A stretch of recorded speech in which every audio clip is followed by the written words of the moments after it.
Hi guys, you are watching your favorite YouTube channel NK Gupta Smart Education, and this is me, your host and host NK Gupta. And today we are going to discuss about chapter first of class 12 CBSE, that is reproduction in organisms. And our topic is going on sexual reproduction.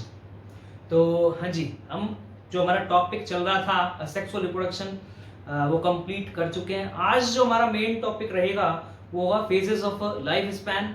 उससे पहले मैं आपको sexual reproduction की एक छोटी सी definition और जो sexual reproduction की स्पेशलिटीज हैं उनसे मैं आपको यहाँ परिचित करा देता हूँ। कोई पूछे व्हाट इज सेक्सुअल रिप्रोडक्शन, तो सीधा सा सिंपल सा जवाब है मैं डिफाइन कर देता हूँ, एक बार आप अच्छे से सुन लें। A kind of reproduction in which both parents, that mean male and female, both participates, and syngamy, that mean amphimixis and zygote formation occur. This entire procedure is referred as sexual reproduction. जैसे कि अपने पहले भी asexual reproduction की definition जैसे पढ़ी और उससे लगभग आप देखेंगे तो आपको हल्का सा कंपैरिजन नोट करना है। जैसे यहाँ लिखा हुआ है अ काइंड ऑफ, अभी मैंने जैसे बोला अ काइंड ऑफ, दोनों ही सेक्सुअल और असेक्सुअल रिप्रोडक्शन जो है वो रिप्रोडक्शन के काइंड या टाइप हैं इन विच बोथ पेरेंट्स, अब यहाँ दोनों ही पार्टिसिपेट करेंगे, मेल भी फीमेल भी, बट अपोजिट सेक्स तो यहाँ हो गया, बट दोनों ही जो पेरेंट हैं वो मेल फीमेल वो सिमिलर स्पीसीज वाले होने चाहिए। अगर हम यह बात करें ह्यूमन मेल है तो ह्यूमन ही फीमेल होना चाहिए। हाँ जी, अगर हम बात कर रहे हैं डॉग की तो फिर डॉग के साथ जो है हाँ जी शी डॉग ही होनी चाहिए, बिच से मतलब है यहाँ। तो हाँ जी मेल अगर डॉग है तो फिर जो है वो डॉग जो है वो भी शी डॉग ही होना चाहिए। तो मुझे लगता है समझ। हाँ जी, अब ऐसा नहीं है कि हॉर्स के साथ डोंकी का क्रॉस कराने के बाद आप ऑफस्प्रिंग प्रोड्यूस कर रहे हैं और वो विएबल हो। हाँ जी हो सकती है, मैं ये नहीं कह रहा कि हॉर्स और डोंकी के बीच क्रॉस कराने के बाद ऑफस्प्रिंग प्रोड्यूस होती है, जिन्हें म्यूल या पोनी कहा जाता है, बट वो स्टेराइल होती हैं। तो रिप्रोडक्शन से यहाँ सेक्सुअल रिप्रोडक्शन मेन मतलब ये है जब विएबल या फर्टाइल प्रोजेनी प्रोड्यूस हो जाएगी तब सेक्सुअल रिप्रोडक्शन कहा जाएगा। तो मुझे लगता है समझ आ रहा है। A kind of reproduction in which both parent participate, male and female, जहां गैमीट का फ्यूजन भी होगा, सिनगैमी भी होगी, और जिससे डिप्लॉयड सेल बनती है, डिप्लॉयड स्ट्रक्चर जिसे हम जायगोट कहते हैं। तो लिखा हुआ है जायगोट फॉर्मेशन, दोनों ही होंगे। अब सिनगैमी जिसको एम्फीमिक्सिस, एम्फी का मतलब टू, मिक्सिस का मतलब मर्जिंग से मतलब है, जहां मेल और फीमेल गैमीट स्पर्म और ओवम जो है वो फ्यूज होंगे। अब हम स्पेशलिटीज के बारे में बात करें तो 2 पॉइंट्स जो यहाँ लिखे हुए हैं, गौर से देखेंगे तो आपको समझ आएगा, ऊपर से हम उनको इजीली लिख सकते हैं। तो फर्स्ट पॉइंट है involvement of both parents of opposite sex of similar species. हाँ जी, जैसे मैंने अभी ऊपर ही बता दिया ये चीज, इन्वॉल्वमेंट ऑफ बोथ पेरेंट्स, अब दोनों ही, मेल भी पार्टिसिपेट करेगा, यहाँ मेल आ जाएगा एंड यहाँ फीमेल आ जाएगा। साइन जो है आए नहीं है यहाँ, कोई बात नहीं, बट आपको समझ आ गए हैं। Parents of opposite sex of similar species, जैसे मैंने कहा ह्यूमन अगर मेल है तो ह्यूमन ही फीमेल होना चाहिए। और सेकंड पॉइंट ये आ गया है सिनगैमी एंड जायगोट फॉर्मेशन अगर। हाँ जी, यहाँ गैमेटोजेनेसिस भी होगा, गैमीट फॉर्मेशन भी होगा, गैमीटो ट्रांसफर भी होगा, गैमीट एक दूसरे के पास भी जाएंगे, और गैमीट का फ्यूजन भी होगा, जिसे हम सिनगैमी या एम्फीमिक्सिस के नाम से जानते हैं, जहाँ मेल और फीमेल गैमीट, या मैं कहूँ स्पर्म और ओवम एक दूसरे से फ्यूज होंगे और जायगोट बनेगा, डिप्लॉयड जायगोट। तो मुझे लगता है यहाँ तक समझ आ गया है। थर्ड पॉइंट, अगर आप असेक्सुअल रिप्रोडक्शन जो है हमारा पोर्शन जो आपने देखा, जो पार्ट हमारा फर्स्ट था रिप्रोडक्शन इन ऑर्गेनिज्म का, उसमें थर्ड पॉइंट दिया हुआ है asexual reproduction is responsible for clone progeny. But हम यहाँ बात कर रहे हैं सेक्सुअल रिप्रोडक्शन की, तो यहाँ जो बनने वाली प्रोजेनी होगी वो वेरिएंट बनेगी, न्यू ट्रेट्स लेके पैदा होगी ऑफस्प्रिंग या प्रोजेनी। तो जैसे कि आप लिख सकते हैं easily, sexual reproduction is essential for formation of a variant progeny, that means progeny is produced by sexual reproduction having new traits due to genetic recombination and crossing over, हाँ जी, इन दोनों का इन्वॉल्वमेंट होगा, जिनसे आप सभी परिचित हैं। जेनेटिक रिकॉम्बिनेशन का मतलब है क्रॉसिंग ओवर होमोलोगस क्रोमोसोम के बीच चलता है, और जहां नॉन सिस्टर क्रोमेटिड्स पे जो जीन मौजूद हैं वो एक्सचेंज होते हैं, उसकी वजह से new kind of chromosome generate होते हैं, या मैं कहूँ रिकॉम्बिनेंट क्रोमोसोम बनते हैं, और उसकी वजह से जो बनने वाली प्रोजेनी है उसमें न्यू ट्रेट्स आते हैं, मेल और फीमेल के ट्रेट्स मर्ज होकर आते हैं, कुछ इस तरह से कहूँ ज़्यादा अच्छा रहेगा। तो आपको शायद समझ आ ही गया है, बहुत इजी था। Responsible for formation of variant progeny and progeny produced by sexual reproduction having new traits due to involvement of genetic recombination and crossing over during gametogenesis. Gametogenesis मालूम ही आपको, गैमीट्स का फॉर्मेशन है, हाँ जी, जो ओवेरी है वहाँ एग बनने वाला है, और टेस्टिस है वहाँ स्पर्म बनने वाले हैं। ये अगर मैं प्लांट्स के लिए जिक्र करूँ तो पोलन ग्रेन के अंदर, जिसको मेल गैमेटोफाइट भी कहा जाता है, वहाँ बनते हैं 2 मेल गैमेट्स, और जो एम्ब्रोसैक है वहाँ बनते हैं फीमेल गैमेट। हाँ जी, ओव्यूल के अंदर एम्ब्रोसैक मिलेगा, ओव्यूल जिसे मेगास्पोरेंजियम भी कहा जाता है। तो अभी इनकी हम चर्चा करेंगे, बट अभी हमारा जो टॉपिक चल रहा है वो है सेक्सुअल रिप्रोडक्शन की। स्टार्टिंग की है भी हमने, तो मुझे लगता है 3 जो पॉइंट्स से बहुत अच्छे से आपको समझ आ गए हैं। अगर हम 4th पॉइंट की चर्चा करें तो असेक्सुअल रिप्रोडक्शन बहुत ही खास पॉइंट था वहां, कि असेक्सुअल रिप्रोडक्शन फास्ट प्रोसीजर है जहां लेस टाइम ड्यूरेशन में ही बहुत सारी ऑफस्प्रिंग बन सकती हैं। बट कमी ये थी कि जो बनने वाली जो ऑफस्प्रिंग होती हैं वो होमोजाइगस होती हैं, या प्योर लाइन जो है प्योर लाइन मिलती हैं, उनमें प्योर ट्रेट्स मिलते हैं, बिल्कुल सेम पेरेंट जैसी ही बनती है। बट अब यहाँ कुछ अलग बनती है, न्यू ट्रेट्स लेकर पैदा होती है स्पीसीज जो नई आती है। बट यहाँ कमी है कि यहाँ स्लो प्रोसीजर है, बट ह्यूमन ने स्लो प्रोसीजर में भी अपनी जो, अगर मैं पॉपुलेशन के बारे में बात करूं, उसे इतना बढ़ा दिया है इतने सालों के अंदर कि लगभग, हाँ जी, 7 बिलियन से भी ज़्यादा हो चुकी है, 8 बिलियन अप्रोक्सीमेट पहुंचने वाली है हमारी जो वर्ल्ड लेवल पे या ग्लोब लेवल पे हमारी पॉपुलेशन है, तो हमें उसे कम करना है। मैं सीधे सीधे बात करता हूँ सेक्सुअल रिप्रोडक्शन के 4th पॉइंट के बारे में। Sexual reproduction is slow procedure, वो आप समझ में आ ही गया आपको। स्लो का मतलब यहाँ लेस जो है प्रोजेनी प्रोड्यूस होंगी, या कम प्रोजेनी होंगी प्रोड्यूस, और टाइम ड्यूरेशन होगा ज्यादा। तो जैसे कि यहाँ लिखा हुआ है slow procedure that mean less production of offspring in more time duration. तो जैसा कि आप सभी को समझ आ ही रहा है। आगे हम बात करते हैं 5th पॉइंट है, जैसे वहां सेक्सुअल रिप्रोडक्शन में सेक्स ऑर्गन की कोई भूमिका नहीं थी, कोई रोल नहीं था, ना वहां टेस्टिस पार्टिसिपेट करता है, ना ओवेरी। इसी तरह से हम प्लांट्स के अंदर जिक्र करें तो ना वहां एंथर पार्टिसिपेट करता है और ना पिस्टिल।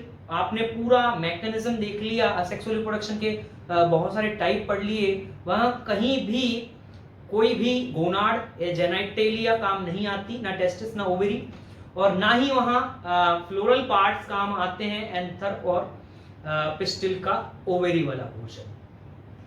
तो अब हम यहाँ जिस चीज की जिक्र कर रहे हैं, या जिस चीज का जिक्र कर रहे हैं वो है सेक्सुअल रिप्रोडक्शन। तो यहाँ सेक्स ऑर्गन पार्टिसिपेट करेंगे, यहाँ मेल गैमीट भी प्रोड्यूस होंगे, यहाँ फीमेल गैमीट भी प्रोड्यूस होंगे।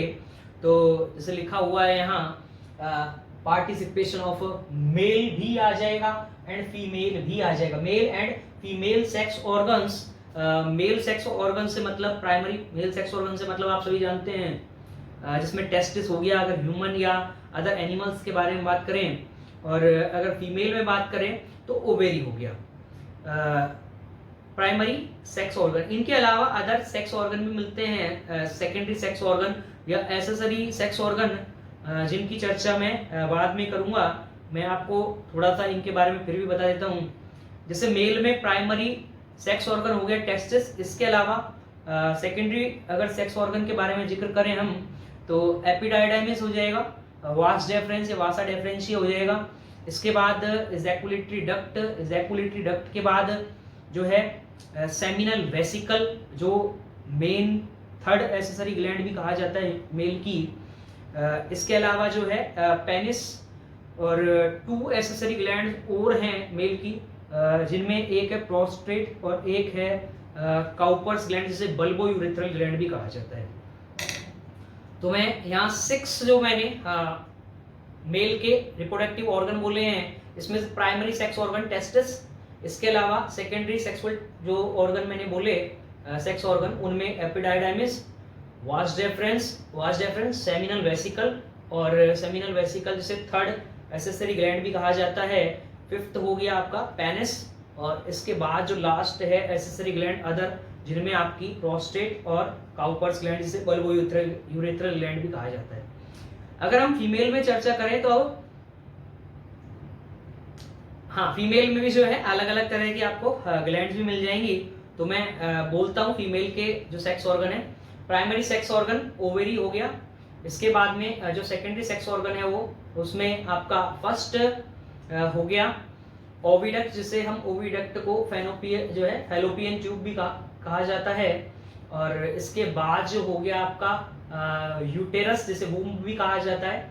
इसके अलावा वेजाइना के बाद एक्सटर्नल जेनाइटली आते हैं, जिनमें हम 5 पार्ट्स की स्टडी करेंगे वहाँ। इसमें मोन्स प्यूबिस, हाँ जी, मोन्स प्यूबिस के बाद लेबिया मेजोरा के बाद लेबिया माइनोरा के बाद में क्लाइटोरिस के बाद हाइमेन। तो मैं फिर से एक्सटर्नल जेनाइटली थे 5, उनको काउंट करा देता हूँ। मोन्स प्यूबिस, लेबिया माइनोरा, क्लाइटोरिस, और जो लास्ट होगा वो हाइमेन। इसके अलावा एसेसरी फीमेल की जो ग्लैंड होंगी वो एक है बॉर्दोलिन, और एक जिससे फीमेल फीडिंग करवाती है वो है ब्रेस्ट, हाँ जी, मेमरी ग्लैंड कहा जाता है। तो इनकी चर्चा हम बाद में करेंगे। एक चैप्टर आने वाला है 3rd, जिसका नाम है ह्यूमन रिप्रोडक्शन, उसके अंदर हम इनके बारे में बात करेंगे। तो मुझे लगता है आपको जितने सेक्स ऑर्गन थे उनका आपको अंदाजा हो चुका है। अगर हम एंजियोस्पर्मिक प्लांट का जिक्र करें तो वहां जो सेक्स ऑर्गन मिलेंगे उनमें स्टेमन मिलेगा। स्टेमन में जो मेन पोर्शन होगा वो है एंथर में बनते हैं पोलन ग्रेन या माइक्रोस्पोर्स, और माइक्रोस्पोर या पोलन ग्रेन के अंदर प्रोड्यूस होते हैं मेल गैमेट्स। अगर हम और चर्चा करें फीमेल वाले पार्ट के बारे में तो वो है पिस्टिल में मेन जो पोर्शन है वो है ओवेरी के अंदर ओव्यूल बनते हैं, और ओव्यूल में है एम्ब्रोसेक, और एम्ब्रोसेक जो है वो फीमेल गैमेटोफाइट भी कहलाता है, और यहाँ बनते हैं फीमेल गैमेट या एग। अगर हम और चर्चा करें लोअर प्लांट्स भी हैं, तो जिसमें ब्रायोफाइट, टेरिडोफाइट है और एल्गी है। तो वहाँ अब सेक्स ऑर्गन के लिए अलग अलग नाम दे दिए जाते हैं। जैसे अगर मैं कारा में बात करूँ तो वहाँ ग्लोब्यूल, एक ग्लोबुलर स्ट्रक्चर है जो मेल सेक्स ऑर्गन है, उसे एंथ्रीडियम या हाँ जी एंथ्रीडियम भी कह सकते हैं। अगर फीमेल सेक्स ऑर्गन के बारे में बात करें तो वहाँ न्यूक्यूल कहा जाता है कारा में, और न्यूक्यूल को हम ऊगोनियम भी कह सकते हैं। इसके अलावा अगर हम ब्रायो और टेरिडोफाइट में बात करें तो मेल सेक्स ऑर्गन के लिए वर्ड यूज लिया जाता है एंथ्रीडियम, जहां जो मेल गैमीट्स प्रोड्यूस होंगे उन्हें एंथ्रोजॉइड्स कहा जाता है। और अगर मैं फीमेल पार्ट के बारे में बात करूं तो वहां आर्चिगोनियम या आर्चिगोनिया कहा जाता है। हाँ जी, आर्किगोनिया कह सकते हैं आप, आर्किगोनिया। और आर्किगोनिया में जो प्रोड्यूस होगा वो है एग या फीमेल गैमेट। तो मुझे लगता है यहाँ तक आप सभी को सेक्स ऑर्गन्स जो है जो टर्म है वो अच्छे से याद हो गए हैं। इसके बाद जो लास्ट पॉइंट है वो है मियोसिस। हाँ जी, यहाँ मियोसिस जिसे रिडक्शन डिवीजन भी कहते हैं वो होगा, क्योंकि यहाँ जो गैमीट्स, अगर हम ह्यूमन में बात करें तो जो गैमीट्स बनते हैं उनके लिए एक फेज आती है मैचुरेशन फेज, ग्रोथ, हाँ जी, मल्टीप्लिकेशन, ग्रोथ और मैचुरेशन फेज के अंदर मियोसिस फर्स्ट और मियोसिस सेकंड दोनों प्रोसीजर चलते हैं और गैमीट्स बनते हैं। स्पर्म भी बनेंगे, 4 स्पर्म बनते एट अ टाइम, एक बार में अगर मैं बोलूं। और ओवम के बारे में अगर हम बात करें तो एक सिंगल ओवम के साथ 3 पोलर बॉडीज बनती हैं, और हाँ जी, लेकिन बनेंगे 4 ही गैमीट्स, बट मेन जो यहाँ बनेगा ओवम एक ही बनता है, ताकि ऑफस्प्रिंग जो प्रोड्यूस हो वो सिंगल ऑफस्प्रिंग प्रोड्यूस हो, बट काफी अच्छी हो, उसका फेट काफी अच्छा हो, फ्यूचर काफी अच्छा हो। तो सारा साइटोप्लाज्म एक ही सेल में, एक ही एग ओवम में आ जाता है और वही सेम 3 फेजेस चलती हैं, वही मल्टीप्लिकेशन, ग्रोथ और लास्ट मैचुरेशन, जिसमें मियोसिस फर्स्ट और मियोसिस सेकंड। मैं सीधे सीधे कहूं तो सेक्सुअल रिप्रोडक्शन में मियोसिस और रिडक्शन डिवीजन जो है उसकी जरूरत है।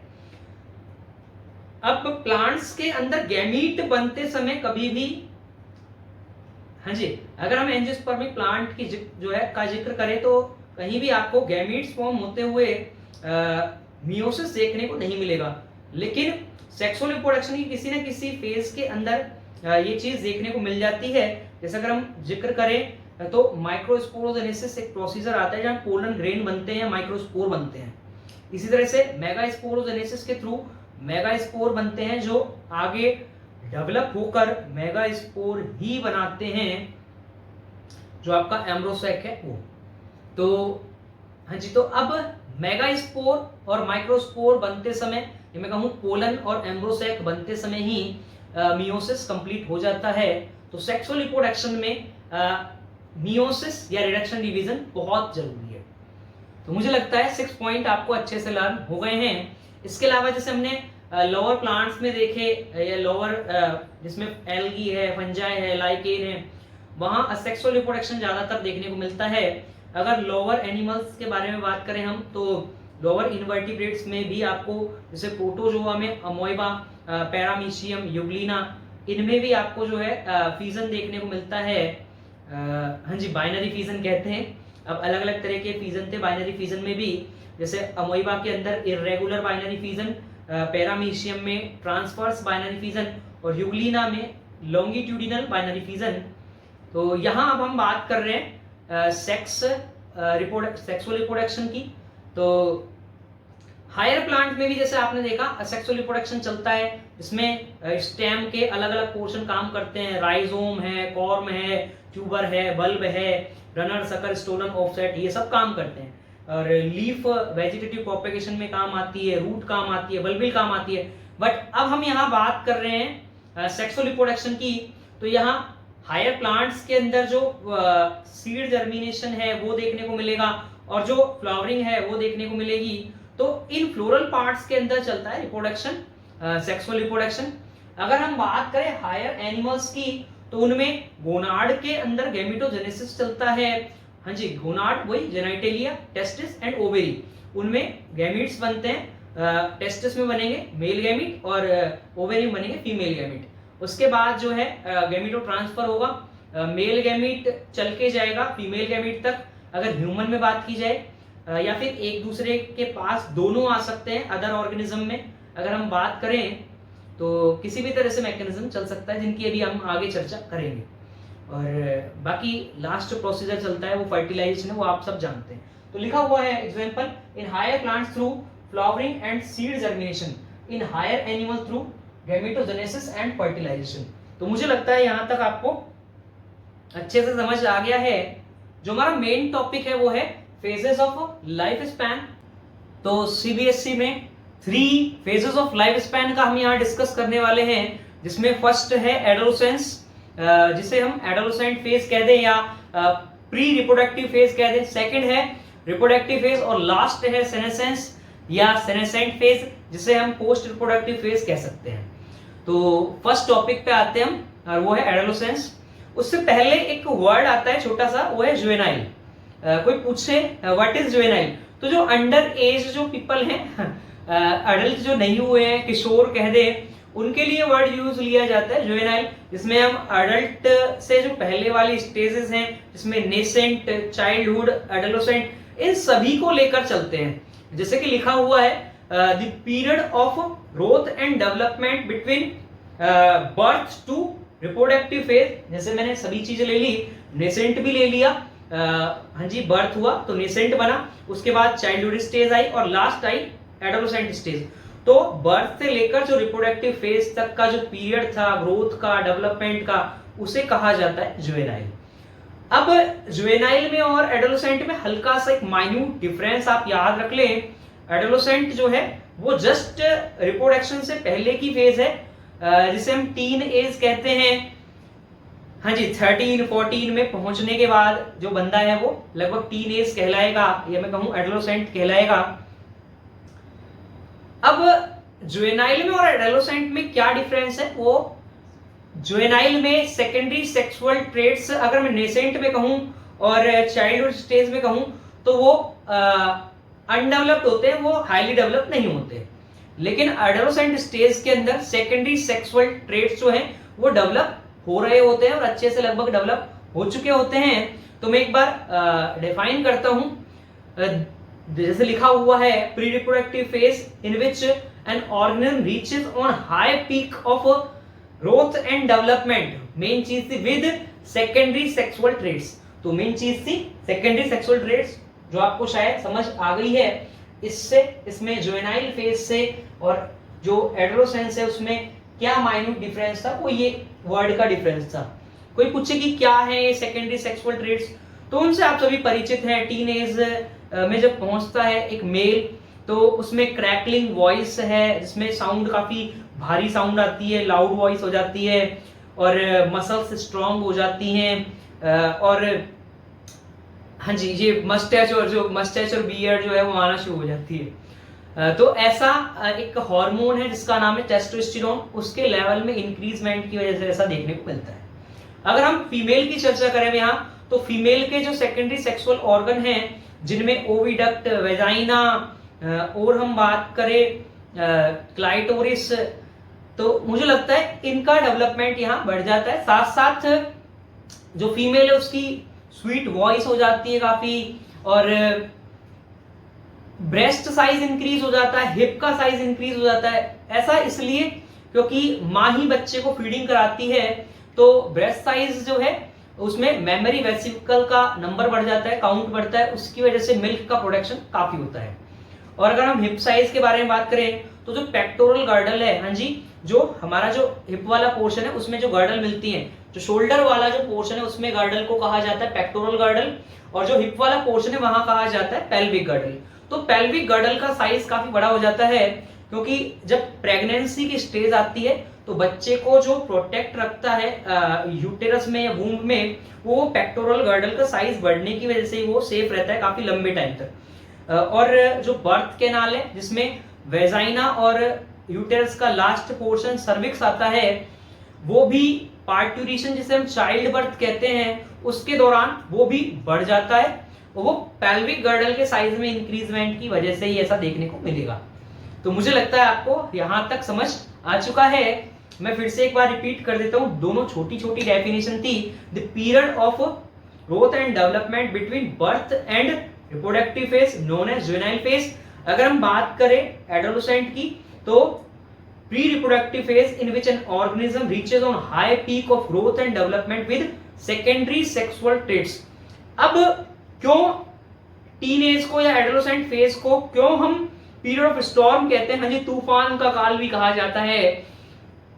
तो एक ऐसी एज है जो 13-14 पे या 15 एज पर पहुंच के बच्चे को कोई इतना अगर मैच्योर नहीं होता तो वो डे ड्रीम देखता रहता है। डे ड्रीम से मतलब दिन में सपने, दिवा सपने कहते हैं। कभी मुझे डॉक्टर बनना है, कभी इंजीनियर बनना है, कभी मुझे आईएएस बनना है, कभी सीएम बनना है, कभी पीएम। अल्कोहलिक हो सकता है उस समय बच्चा, अगर ध्यान नहीं देंगे पेरेंट्स जो है, कांटेक्ट में नहीं रहेंगे, स्मोकिंग करना शुरू कर देता है। केवल बॉयज में ही ऐसी चीजें देखने को नहीं मिलती, ऐसा गर्ल्स भी, बहुत गर्ल्स हैं जो ऐसा बाहर जाके जब पढ़ते हैं तो ऐसा करना स्टार्ट कर देते हैं। मैं सभी को यहाँ लेकर नहीं चल रहा, बट हाँ मोस्टली जब उनको आज़ादी मिल जाती है एक, तो ऐसा करना शुरू कर देते हैं। तो हद से ज़्यादा आज़ादी भी ज़्यादा अच्छी नहीं है। यहाँ पीरियड ऑफ स्टॉर्म इसलिए भी कहा जाता है क्योंकि इसमें जो अपोजिट सेक्स है, मेल और फीमेल, वो एक दूसरे की तरफ अट्रैक्ट होते हैं। वहाँ स्मोकिंग, ड्रिंकिंग, इनको रॉयल्टी समझा जाता है, बट ऐसा नहीं है। आप एक अच्छा काम कर रहे हैं या एक अच्छे गाइडलाइन को फॉलो कर रहे हो, एक रूल रेगुलेशन से चल रहे हो और एक सादगी भरा जीवन भी जी रहे, तो भी मेरे हिसाब से काफी अच्छा है।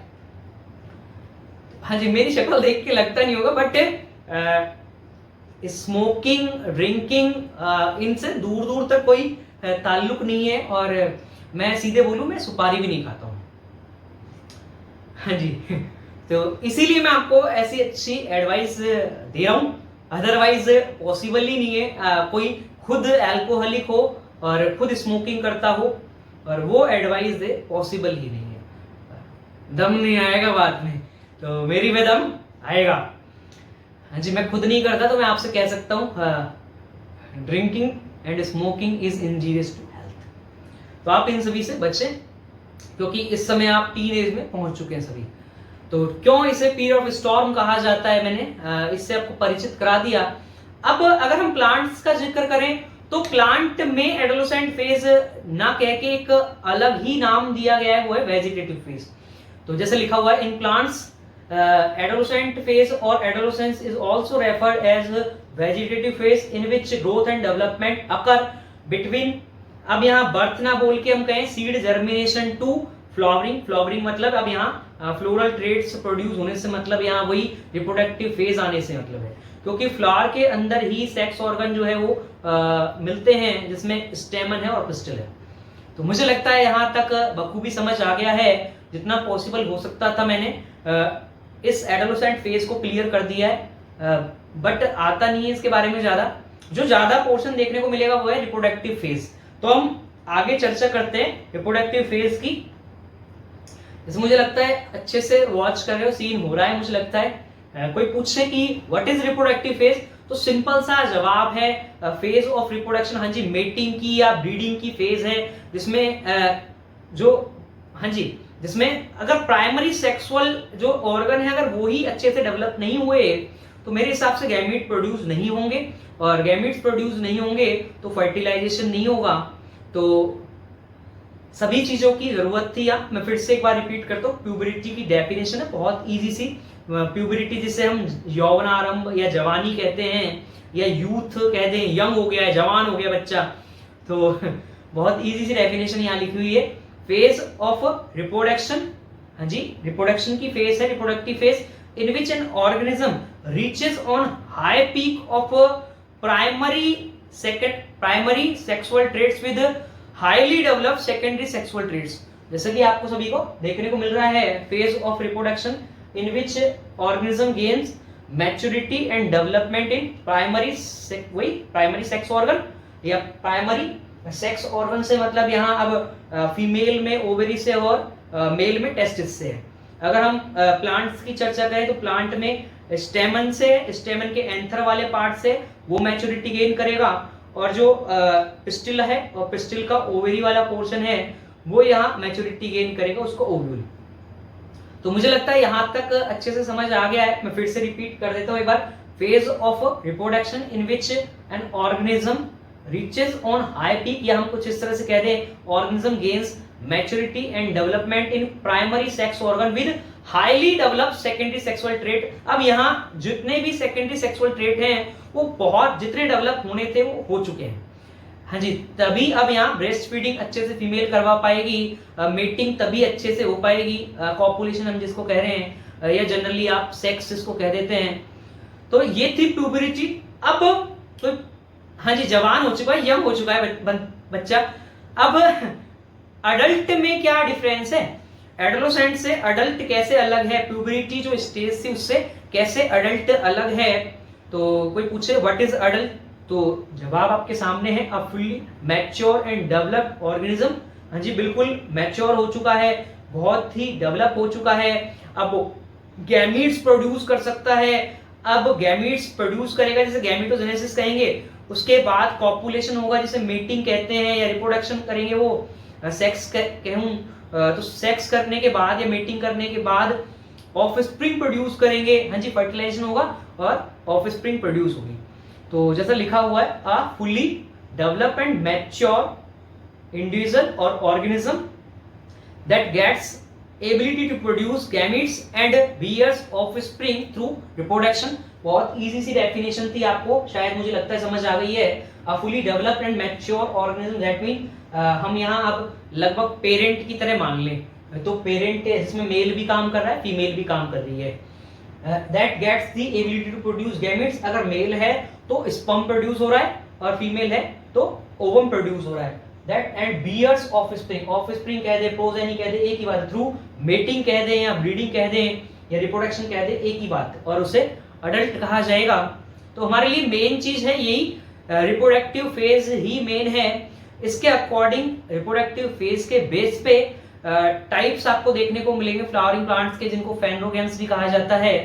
कोई पूछे टाइप्स ऑफ फ्लावरिंग प्लांट्स और phanerogams on the basis of reproductive phase, तो 2 टाइप्स हैं।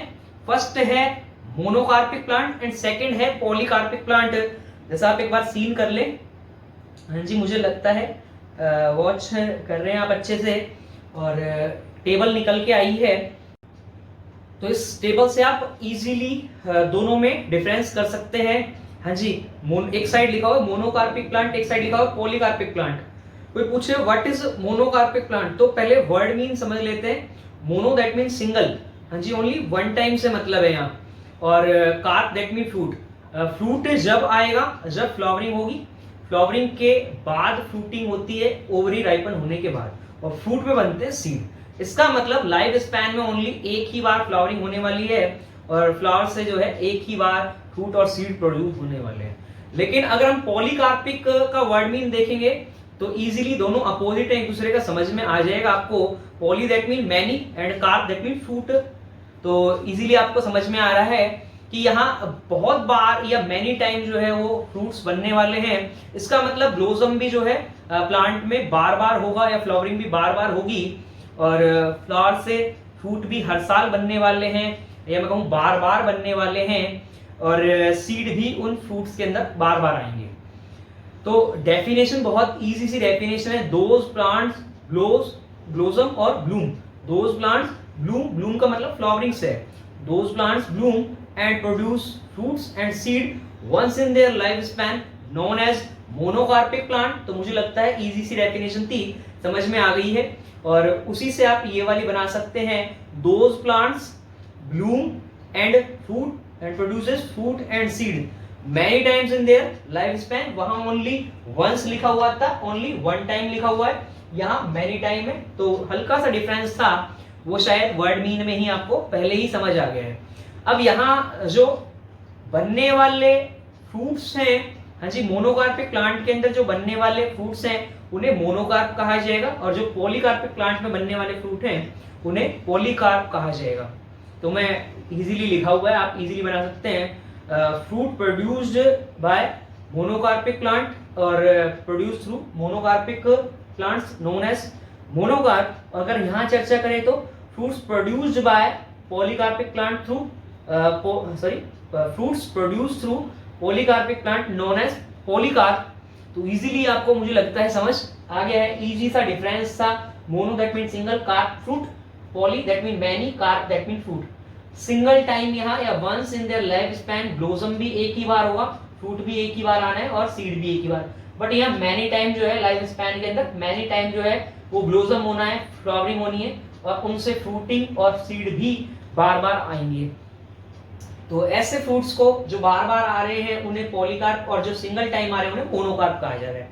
तो अगर हम बात करें कि most of the monocarpic plant die just after flowering and fruiting.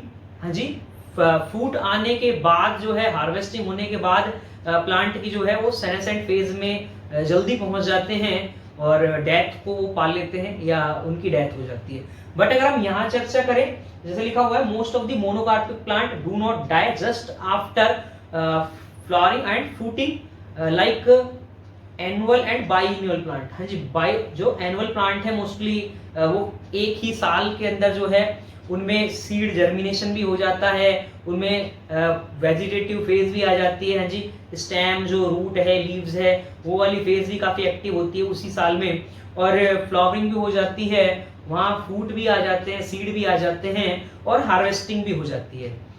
Annual plants के अंदर ऐसा देखने को मिलता है। बाइएनुअल प्लांट्स के अंदर अगर हम बात करें तो 1 ईयर उनमें वेजिटेटिव फेज चलती है, सीड जर्मिनेशन के बाद 1 साल तक उनमें वेजिटेटिव फेज चलती रहती है, वेजिटेटिव ग्रोथ करता रहता है प्लांट, और जो सेकंड ईयर जो है उसमें फ्लावरिंग देखने को मिलती है, और उसके बाद उसमें फ्रूट आते हैं, सीड आते हैं। तो ये है बाइएनुअल प्लांट्स। कुछ पेरिनियल प्लांट्स भी देखे गए हैं जिनमें लाइफ स्पैन के अंदर केवल एक ही बार जो है वो फ्लावरिंग और फ्रूटिंग होती है, उनके भी चर्चा करेंगे। सबसे मेन एग्जांपल ही है। लेकिन अगर हम यहाँ बात करें, जैसे हमने वहां लिखा most of the monocarpic plant die just after fruiting and flowering and fruiting, but यहाँ अगर बात करें तो यहाँ डेथ नहीं होती। हाँ, लिखा हुआ जैसे polycarpic plant do not die just after fruiting flowering. Mostly यहाँ पेरिनियल प्लांट आ जाते हैं। पेरिनियल प्लांट्स का मतलब बहुवार्षिक, जो हर साल जो है वो फ्लावरिंग करते हैं, हर साल उनमें फ्रूट आते हैं। तो अभी उन एग्जाम्पल की चर्चा करेंगे। तो मेन चीज है एग्जाम्पल।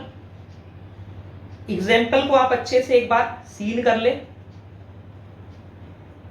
जो यहां दिखाई दे रहे हैं, मैं आपको ओरिजिनल दिखाता हूं, उसमें बात ही अलग है ओरिजिनल में।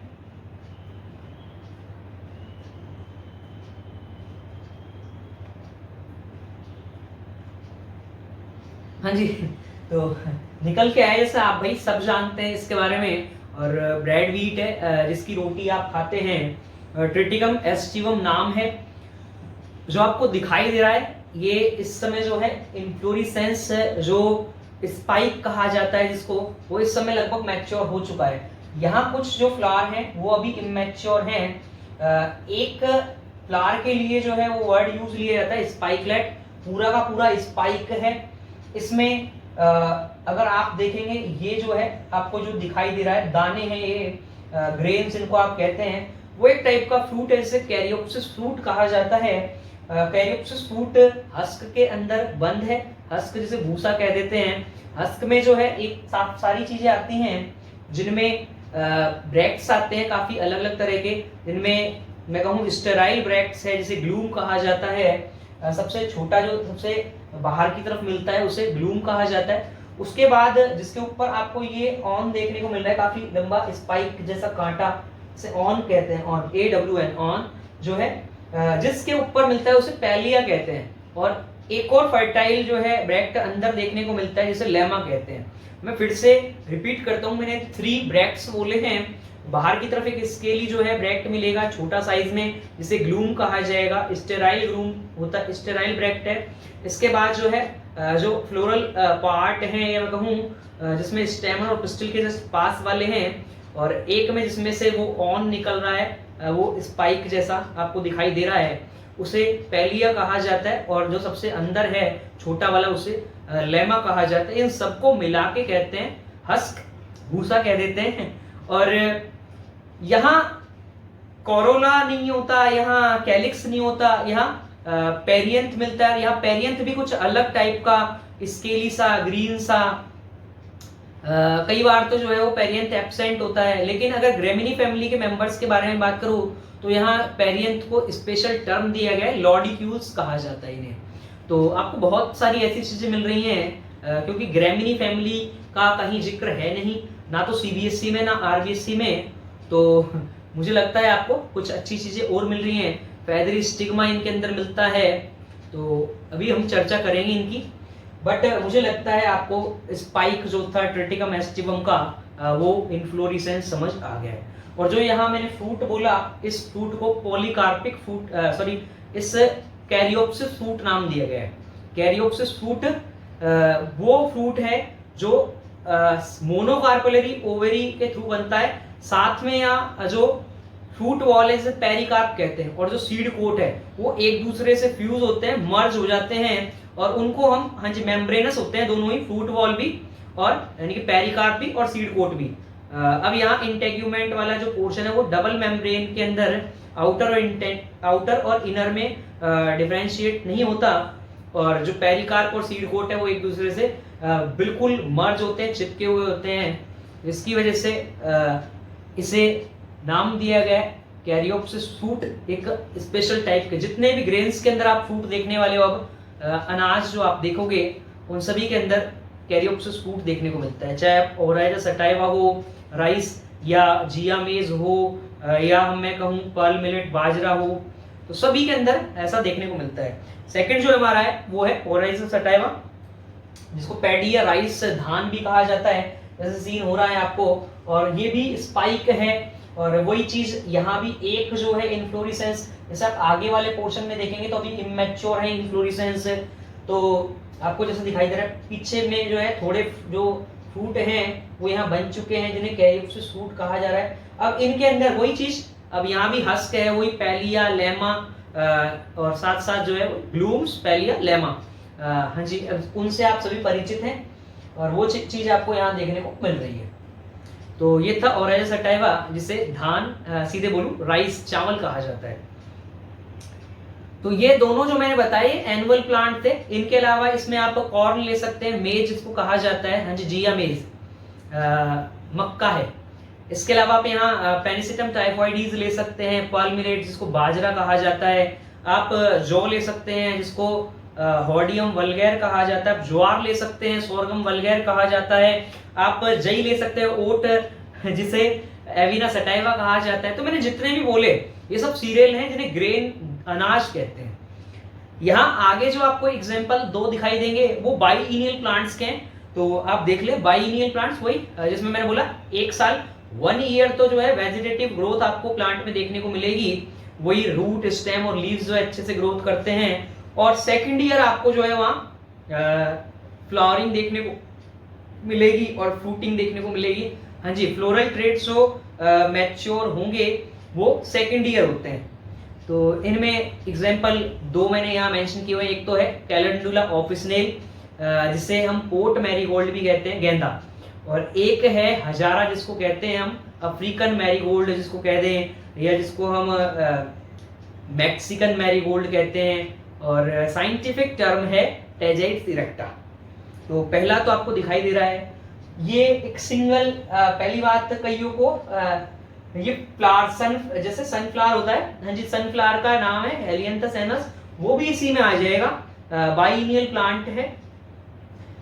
और सनफ्लावर एक तरह का इन्फ्लोरेसेंस है, जैसे ये इन्फ्लोरेसेंस है पूरा, कईयों को तो अब ये मालूम ही नहीं था कि ये इन्फ्लोरेसेंस है, इसमें ये काफी सारे जो उग रहे हैं ये दिखाई दे रहे हैं कॉर्नर पे, जो पेरिफेरल साइड में या जो इस तरह के दिखाई दे रहे हैं वो एक छोटे फूल हैं जिन्हें हम रे फ्लोरेट कहते हैं।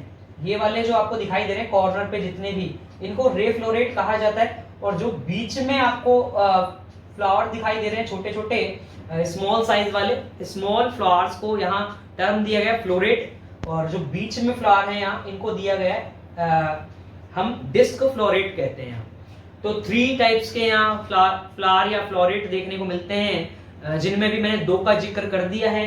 रे फ्लोरेट जो है उनमें मोस्टली के अंदर जो है रे फ्लोरेट में ओनली फीमेल जो है सेक्स ऑर्गन ही देखने को मिलता है, इसका मतलब गायनोइशियम, वहां मेल सेक्स ऑर्गन देखने को नहीं मिलता। जबकि मैं डिस्क फ्लोरेट के बारे में बात करूं, यहाँ जितने भी वाइट दिखाई दे रहे हैं उग रहे हैं, उन सभी को जो है डिस्क फ्लोरेट को बाइसेक्सुअल फ्लावर कह सकते हैं हम। इसका मतलब वहां गायनोइशियम भी है, वहां एंड्रोइशियम भी है।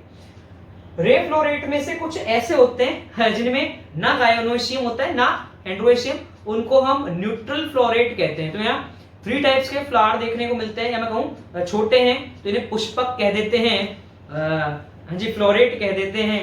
तो 3 टाइप्स के फ्लावर हो गए जो पेरिफेरल साइड में दिखाई दे रहे हैं, एक तो हो गए आपके रे फ्लोरेट और एक हो गए न्यूट्रल फ्लोरेट, और जो मिड में दिखाई दे रहे हैं सेंटर में उन्हें कहा जाता है डिस्क फ्लोरेट। हाँ जी, वहां बाइसेक्सुअल फ्लावर हैं जिनको हर्मेफ्रोडाइट भी कह सकते हैं आप, एक ही बात है, जहां मेल और फीमेल दोनों सेक्स ऑर्गन मिलते हैं, स्टेम और पिस्टल दोनों मिलते हैं, उन्हें कहा जाता है बाइसेक्सुअल फ्लावर। तो वो है डिस्क फ्लोरेट। तो आपको समझ में आ गया, जो आप कैलेंडुला ऑफिसनेल जिसको गेंदा कहते हैं, अभी तक आप इसको पूरे को फूल समझ रहे थे, तो ये फ्लावर नहीं है, एक तरह का इन्फ्लोरेसेंस है, एक रेसिमोस का एक टाइप है जिसे कहा जाता है कैपिटुलम। तो सबसे एडवांस टाइप है रेसिमोस का, वो आपको समझ में आ गया है। इसके बाद में चर्चा करूं तो नाम पहले ही बता चुका था, टेजेट्स इरेक्टा जिसे हजारा कहा जाता है, यह अफ्रीकन मैरीगोल्ड या मैक्सिकन मैरीगोल्ड, और सेम लगभग वैसा ही है। जो कॉर्नर वाले वही यहाँ पे आपको जो दिखाई दे रहे हैं वो रे फ्लोरेट, इनमें कुछ न्यूट्रल फ्लोरेट। अगर हम बीच वालों के बारे में चर्चा करें तो उन्हें डिस्क फ्लोरेट कहा जाएगा, वही कैपिटुलम टाइप का इन्फ्लोरेसेंस है ये भी। और जैसे मैंने कहा सनफ्लावर भी यहाँ आप मेंशन कर सकते हैं, हेलियंथस एनुअस नाम है, और वो भी सनफ्लावर भी एक तरह का इन्फ्लोरेसेंस है। और नाम शायद आपको अच्छे से समझ आ गया है, वो है रेसिमोस का एक टाइप है और वो है कैपिटुलम। बहुत ही यूनिक एग्जाम्पल निकल के आया आपके सामने, और अच्छे से लर्न कर लें। आरबीएससी सीबीएसई वाले जितने भी स्टूडेंट हैं, बहुत बार ये क्वेश्चन नीट में देखने को मिला है। हो सकता है आप में से बहुत सारे स्टूडेंट ने नीलगिरी बायोस्फीयर रिजर्व के बारे में सुना हो। जो बायोस्फीयर रिजर्व है जहां मल्टीपर्पज जो है चीजें चलती हैं, जहां केवल बायोडायवर्सिटी को ही कंजर्व नहीं किया जाता, वहां जो वहां के आसपास मिलने वाले मॉन्यूमेंट्स हैं या वहां के जो साइट हैं, प्लेसेस हैं, उनको भी वहां कंजर्व किया जाता है। हिस्टोरिकल प्लेसेस अगर वहां कोई है तो उनको भी कंजर्व किया जाता है। 3 जो है रीजन्स के अंदर डिवाइड होता है, जिसमें core zone, buffer zone and manipulation zone. अभी इनके बारे में हम चर्चा करेंगे कभी, और बायोस्फीयर रिजर्व के बारे में। लेकिन आपको बता दिया जाए, इंडिया में सबसे पहला जो बना है और सबसे बड़ा बायोस्फीयर रिजर्व मैं कहूं यहां, तो वो है नीलगिरी बायोस्फीयर रिजर्व, जो केरल, कर्नाटक और तमिलनाडु 3 स्टेट के अंदर उसके पार्ट मौजूद हैं। और जो नीलगिरी जो नाम पड़ा है वो इसी की वजह से पड़ा है, क्योंकि इसका जो हिली रीजन है, वहां जो वैली मिलती है, घाटी, उस वैली में ये फ्लावर बहुत ज्यादा मिलते हैं, जिसे नीला कुरिंजी नाम दिया गया है, या मैं ज्यादा बेहतर होगा कहूं स्ट्रोबिलैंथस कुंथियाना। इस प्लांट की खासियत है, इन फ्लावर की खासियत है, ये इसके पूरे लाइफ स्पैन में ओनली 12 ईयर में एक ही बार आपको देखने को मिलेंगे। जैसे लिखा हुआ है स्ट्रोबिलैंथस कुंथियाना, और ब्लू कलर के आते हैं, इसकी वजह से नाम दिया गया नीला कुरिंजी, और इसी वजह से नाम पड़ा है नीलगिरी बायोस्फीयर रिजर्व। और नीला कुरिंजी लिखा हुआ है ऐसे ब्लोसम्स वंस इन 12 इयर्स। हाँ जी, इसके पूरे लाइफ स्पैन के अंदर ओनली एक ही बार, और 12 ईयर में 12 सालों में एक बार जो है फ्लावरिंग देखने को मिलती है नीला कुरिंजी में। स्ट्रोबिलैंथस कुंथियाना है नाम। इसके अलावा हम अगर चर्चा करें तो और भी यूनिक एग्जांपल, तो ये परीनियल प्लांट है, ये अपना एनुअल प्लांट है ना, बाइनियल प्लांट है, और कहां मिलता है मैं इससे परिचित करवा चुका हूं। इसके अलावा आपको बैम्बू, जिसे बांस कहा जाता है, तो बैम्बू की अलग अलग स्पीसीज यहाँ आपको देखने को मिलेंगे, जिसमें एक हॉलो बैम्बू है, जिसे हम बैम्बूसा टुल्डा, बैम्बूसा वल्गैरिस कहते हैं। उनमें एक स्पेशल टाइप का इन्फ्लोरेसेंस देखने को मिलेगा, जिसे पैनिकल कहा जाता है। हाँ जी, अब ये इसके अंदर जो है बहुत सारे, ये जैसे भी आपने स्पाइकलेट में बहुत सारे स्पाइक देखे, तो यहाँ भी स्पाइकलेट्स आपको दिखाई देंगे काफी सारे। तो वही चीज इसमें भी, वही ग्लूम्स है, पैलिया है, लेमा है, और वही लॉर्डिक्यूल्स देखने को मिलते हैं, क्योंकि ग्रैमिनी फैमिली का मेंबर है बैम्बू भी। तो नाम मैंने बता ही दिया था, बैम्बूसा वल्गैरिस। अलग अलग स्पीसीज आपको देखने को मिल जाएंगी, बैम्बूसा टुल्डा भी, तो मैंने आपको एक स्पीसीज से परिचित करवा दिया है। और लिखा हुआ है blossom once in 50 to 100 years. हाँ जी, कई वेब पेज को आप सीन करेंगे तो 60 to 130 ईयर्स आपको देखने को मिल जाएगा। हाँ जी, 60 to 130 ईयर्स में केवल एक बार फ्लावरिंग देखने को मिलती है बैम्बूसा वल्गैरिस में। और बैम्बू की एक और स्पीसीज है, सॉलिड थॉर्न बैम्बू के नाम से भी जाना जाता है, जिसे मैं ज्यादा अच्छा रहेगा कहूं डेंड्रोकैलेमस स्ट्रिक्टस। तो डेंड्रोकैलेमस स्ट्रिक्टस आप देख लें एक बार, जैसे ये फ्लावर दिखाई दे रहे हैं अब आपको, अभी वहां मैच्योर हो चुके थे लगभग, यहाँ अभी जो है ये मैच्योरिटी गेन कर रहे हैं। पकने के बाद वही फ्रूट बन जाता है उसके अंदर, जिसे कैरियोप्सिस फ्रूट कहा जाएगा। तो ये वही पैनिकल है, जिसमें काफी सारे स्पाइकलेट्स आपको देखने को मिल रहे हैं। और नाम मैंने पहले ही बता दिया, Dendrocalamus strictus solid thorn bamboo है, और लिखा blossom once in 50 to 100 years. जैसे मैंने कहा, कुछ वेब पेजेस पे 60 to 130 ईयर्स भी आपको देखने को मिल जाएगा। तो जितना था, जितने मोनोकार्पिक प्लांट एग्जाम्पल में लिखे हुए थे, मैंने उन सभी से परिचित करवा दिया है। एक पूरे लाइफ स्पैन में ओनली एक बार ही ये फ्लावरिंग करते हैं, एक बार ही फ्रूटिंग होती है, और उन फ्रूट से एक बार ही सीड आएंगे। लेकिन अगर मैं चर्चा करूं अब यहाँ पॉलीकार्पिक प्लांट्स के एग्जांपल की, तो वहां आप इजीली एप्पल, बनाना, मैंगो, ग्रेप, ये सारे एग्जांपल मेंशन कर सकते हैं, तो आप एक बार सीन कर लें। एप्पल, जैसे आप नाम पहले से परिचित है सब एप्पल से। पायरस मेलस, जिसे मेलस प्लूमिला, जिसे मेलस डोमेस्टिका भी कहा जाता है, ये हो गया एप्पल। पायरस मेलस का फ्लावर आपको देखने को मिल रहा है, फ्लोरल बर्ड आपको देखने को मिल रही है पिंक कलर की लगभग, और आपको ये काफी अच्छा फ्लावर देखने को मिल रहा है। इसके अलावा जिसमें नाम लिया वाइटिस विनिफेरा, जिसे हम ग्रेप वाइन अंगूर कहते हैं, तो निकल के आ गया वाइटिस विनिफेरा। और बहुत सारे छोटे छोटे फ्लावर आपको देखने को मिल रहे हैं यहाँ। साथ साथ आप देखेंगे जो है ओवेरी, यही आगे जाके राइपन होती है और यही अंगूर बना लेती है। जैसे कि यहाँ भी बर्ड दिखाई दे रही है, फ्लोरल बर्ड, और कुछ जो है यहाँ ये आपको जैसे स्टेमन दिखाई दे रहे हैं बहुत क्लियर से। तो यही आगे जाके अब जो ओवेरी है यही राइपन होके जो है अंगूर बना लेते हैं, ग्रेप बना लेती है। ग्रेप की काफी अच्छी जो है लोब लीव आपको दिखाई दे रही है, काफी बड़ी सी रेटिकुलेट जो है वेनेशन इसमें नजर आ रहा है। और ग्रेप वाइन इसलिए बोला जाता है एक तरह की क्लाइंबर्स बेल है। तो इसके अलावा जैसे मैंने कहा मैंजीफेरा इंडिका, मैंगो आ जाता है। मैंजीफेरा इंडिका के फ्लावर दिखाए हुए हैं, जिसमें स्टिग्मा नजर आ रहा है, क्लियर स्टाइल नजर आ रही है। ये जो है ओवेरी है, यही राइपन होके मैंगो बनाने वाली। आगे फ्लोरल बर्ड आपको दिखाई दे रही हैं। तो ये आपको एक अच्छे सा जो फ्लावर था क्लियर जो नजर आ रहा था, वो ये काफी छोटे छोटे होते हैं, इनको एनहांस करके दिखाया हुआ है, मैग्नीफाइड करके दिखाया हुआ है। इनके क्या कहूँ बगर आते हैं, हाँ जी, जो इन्फ्लोरेसेंस है उनके गुच्छे जो आते हैं फूलों के, उनको बगर बोलते हैं। तो वो आते हैं, तो बहुत छोटे छोटे आते हैं फ्लावर। तो का ये बड़े करके दिखाए हुए हैं, जैसे ये ओवेरी, यही राइपन होके आगे बनाने वाली है मैंगो। इसके अलावा अगर मैं बात करूं तो आपको म्यूजा पैराडीसिए का, जिसे बनाना कहा जाता है, उसका स्पैडिक्स इन्फ्लोरेसेंस देखने को मिलेगा। इसके अलावा जो है आपको कोकोनट, जिसे कोकोस न्यूसीफेरा कहा जाता है, तो यहाँ मेंशन किया हुआ है जैसे बनाना का इन्फ्लोरेसेंस है, बनाना आपको दिख रहे हैं, यही फीमेल फ्लावर जिसे ये दिखाई दे रहे हैं। ये वाला जो हिस्सा है ओवेरी वाला, यही राइपन होके आगे जो है ये बना लेता है फ्लावर का, जो ओवेरी वाला पोर्शन है वही फ्रूट बना लेता है। जो आपको ये दिखाई दे रहा है रेड कलर का या जो है पर्पल कलर का, ये ब्रैक्ट है, जिसे स्पैथ कहा जाता है। और ये काफी बड़ा, काफी मोटा, थिक, फ्लैशी पेडेंकल कहलाता है। तो इस इन्फ्लोरेसेंस को नाम दिया गया है स्पैडिक्स। और कहाँ स्पैथ है या कहाँ लार्ज ब्रैक्ट है, जो कलर यहाँ आपको दिखाई दे रहा है वो पर्पल सा, वो मुझे लगता है क्लियर समझ आ रहा है। और कहाँ जो है वो फ्लावर राइपन हो रहे हैं वो आपको नजर आ रहे हैं। जनरली इसको जो पॉलिनेट करता है वो है बैट, जिसे हम टेरोपस वेम्पायरस भी कहते हैं। तो ये एग्जांपल भी अभी आपको दिखाई देगा, बैट फ्लाइंग फॉक्स भी कहा जाता है।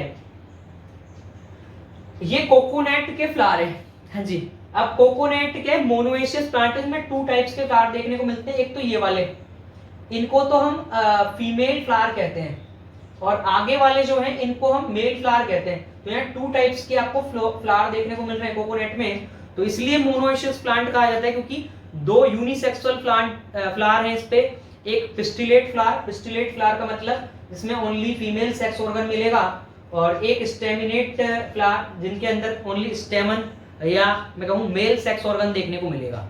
तो दोनों ही फ्लावर जो है एक ही प्लांट के ऊपर नजर आते हैं। जैसे बहुत अच्छी सी एक चिड़िया दिखाई दे रही है स्पैरो, येलो सी हमिंग बर्ड, ये भी इसमें जो है वो कर सकती है पॉलिनेशन। जनरली आपको यहाँ दिखाई दे रहे हैं इंसेक्ट, जैसे कि जो एंट दिखाई दे रही है, चींटी ये दिखाई दे रही है, ये दिखाई दे रही है। तो यहाँ एंट भी करते हैं, या जनरली वेस्प करते हैं, या एपिस इंडिका देखी जाती है कि जो इनमें पॉलिनेशन है कोकोनट में, वो एपिस इंडिका या मैं कहूँ इंसेक्ट के थ्रू ज्यादा देखने को मिलता है। ये मैं सीधे सीधे कहूँ, इनमें एंटोमोफिली देखने को मिलती है। लेकिन कभी कभार बर्ड भी जो है पॉलिनेशन मैकेनिज्म में अपना कॉन्ट्रीब्यूशन करते हैं। तो यहाँ तक जितने एग्जाम्पल थे वो मैंने आपको सभी क्लियर कर दिए हैं। एक बार मैं आपको फिर से सीन करा देता हूँ। जो एग्जाम्पल थे ट्रिटिकम एस्टिवम, हाँ जी वही वीट, और सटाइवा जिसे पैडी या राइस कहा जा रहा है, दोनों एनुअल प्लांट थे। इसके अलावा कैलेंडुला ऑफिसिनेल, टेरेट सिरेक्टा, दोनों ही बाइलिनियल प्लांट थे। स्ट्रोब्लैंथस कुंतियाना बहुत ही एंटीक एग्जाम्पल था। 12 ईयर में ओनली एक ही बार ब्लॉसम करता है। और मैंने बता ही दिया फाउंड इन वैली, वैली वही घाटी, हिली रीजन्स के अंदर जो मिलती है, valley of Nilgiri biosphere reserve of Kerala, Karnataka and Tamil Nadu. तो मुझे पता है आपको समझ आ गया था। बैम्बूसा वल्गैरिस और डेंड्रोकैलामिस स्ट्रिक्टस, जहां मैंने बोला 50 to 100 ईयर्स आप लिख सकते हैं, और मैंने बोला कि कुछ वेब पेजेस पे आपको 60 to 130 ईयर्स भी देखने को मिल जाएगा। तो ये पेरिनियल प्लांट था, लेकिन इतने साल जीने के बाद भी केवल ये एक ही बार फ्लावरिंग या फ्रूटिंग करता हुआ आपको दिखाई देगा। पायरस मैलस हो गया एप्पल, वाइटिस विनिफेरा हो गया ग्रेप वाइन या ग्रेप, मैंजीफेरा इंडिका हो गया मैंगो, म्यूजा पैराडीसिका होगा बनाना, और कोकोस न्यूसीफेरा हो गया coconut. All of these are perennial plant. हाँ जी, ये हर साल इनमें फ्रूटिंग आपको देखने को मिलेगी। तो अब हम बात करते हैं टाइप्स ऑफ एनिमल के बारे में। रिप्रोडक्टिव फेज का हम यहाँ जिक्र कर रहे थे, तो types of animal on the basis of reproductive phase. अब 2 कैटेगरीज के अंदर एनिमल्स को बांटा हुआ है रिप्रोडक्टिव फेज के बेस पे, जिसमें फर्स्ट है सीजनल ब्रीडर्स और सेकंड है कंटिन्यूअस ब्रीडर्स, जिनको एक बार आप सीन कर ले, टेबल आपके सामने ऐसे निकल के आ चुकी है। तो कोई पूछे आपसे what is difference between seasonal breeders and continuous breeders, तो इजीली आप डिफरेंस कर सकते हैं, जैसे कि ये टेबल आपको शो हो रही है। Those animals breed or mate once or in certain period of the year known as seasonal breeders।